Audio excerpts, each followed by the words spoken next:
অনেকদিন ব্যস্তর কারণে একটা ভিডিও আপলোড দিতে পারিনি। ভিডিওটা হচ্ছে সরস্বতী পূজার।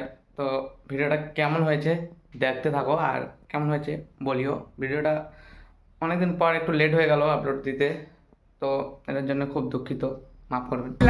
যে সরস্বতী পূজা আর সিঙ্গেল, এগুলো সব কটাই সিঙ্গেল, এগুলো সব কটাই এখানে আমরা আছি। আমিও সিঙ্গেলে দেখাবে।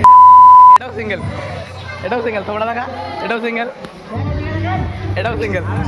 আর আমাদের তো সিঙ্গেলদের কোনো কাম কাজ নাই, তাই একটু এখানে স্যারেদের গান, তারপর গান শুনতে শুনতে চোখে পড়লো, ওমা কি হচ্ছে এটা, এখানে তো অনেক চেয়ার খেলা হচ্ছে আর অনেক মেয়েও আছে। সেটা দেখে একটু সান্ত্বনা দিচ্ছিলাম মনকে। তারপর মনকে সান্ত্বনা দিতে দিতে পেটে লেগে গেল প্রচুর পরিমাণে খিদা। তাই একটু দেখতে চলে আসলাম কি খাওয়া দাওয়া হচ্ছে। দেখি এখানে স্কুলে ফ্রাইড রাইস তৈরি করেছে, তাই দেখে খুব খিদা লাগলো।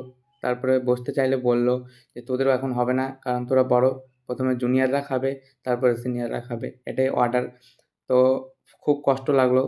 তারপরে চলে আসলাম এখানে একটু বাচ্চাদের খেলা, কি বলে এই খেলাটাকে, হাঁড়ি-ভাঙা খেলা বলে আমাদের গ্রামের ভাষায়, তোমাদের ভাষায় কি বলে কমেন্ট করে জানিও।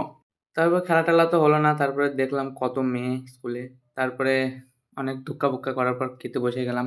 আর আমার সব সিঙ্গেল বন্ধুগুলো খেতে বসছে এদিক ওদিক, আর আমার প্লেট এটা বলতে গেলে, আর সবাই বসছে। আর তারপরে দেখি ওমা! এটা কি হচ্ছে স্কুলে?